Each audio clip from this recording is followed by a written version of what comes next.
There are moments in football when a single appointment rewrites expectations, and Xabi Alonso's arrival at Real Madrid this summer feels exactly like one of those seismic shifts. Alonso has brought with him a reputation for demanding the highest standards in training, strict tactical clarity, and a meritocratic selection process.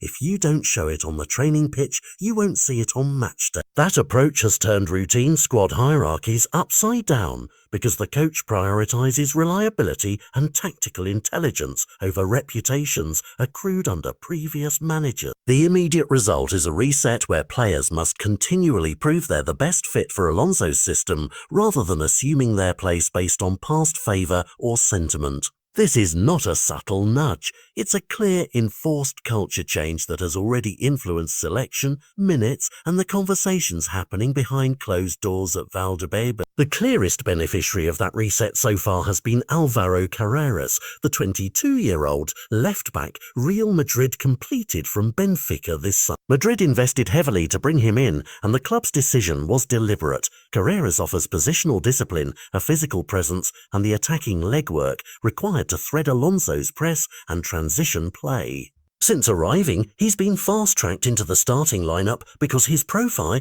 the ability to defend one-on-one, to read wide spaces, and to support fast counters, maps precisely to what Alonso wants from the left channel. Analysts and reporters have singled out how quickly he's adapted to Madrid's pressing patterns and how his overlaps create a new offensive spine down the flank, giving the coach the dependable outlet he lacked. That rise hasn't been accidental.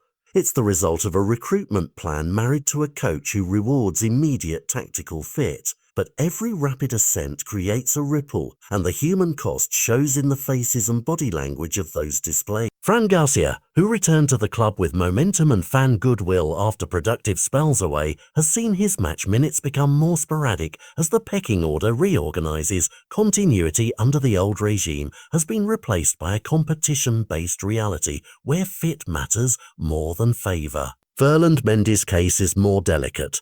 Recurring physical problems and dips in form have eroded his standing and prompted the club to consider short and medium-term options, because a player who can't reliably hit high training standards is vulnerable in Alonso's setup. Even senior attacking figures have felt the pressure. Vinícius Jr. visibly displayed frustration when substituted recently, an episode the coach sought to play down but one that nevertheless highlights how selection decisions can stir emotions and complicate contract talks and dressing room harmony. The net effect is a club recalibrating itself, younger in certain roles, more tactically drilled and less tolerant of entitlement. And while the policy could sharpen Real into a more precise, relentless team, it also risks creating flashpoints that the coach and sporting directors will need to manage carefully if they want unity alongside performance. There are broader implications beyond individual pride. When a club the size of Real Madrid reorders its left flank and sidelines familiar faces, it affects contract negotiations, transfer plans, and even the market value of players who look surplus to requirements. The club's hierarchy must weigh short-term stability against long-term ambition. Do you protect a fading star with a big name, or do you double down on a younger profile who fits the coach's tactics and the club's future model? This is not just about personnel, it's about identity. Xabi Alonso is trying to build a team that matches his footballing principles, and that will demand difficult conversations, smart squad management, and sometimes tough exit. The coming weeks will be revealing. If Alonso's clarity produces results on the pitch, the reset will be vindicated.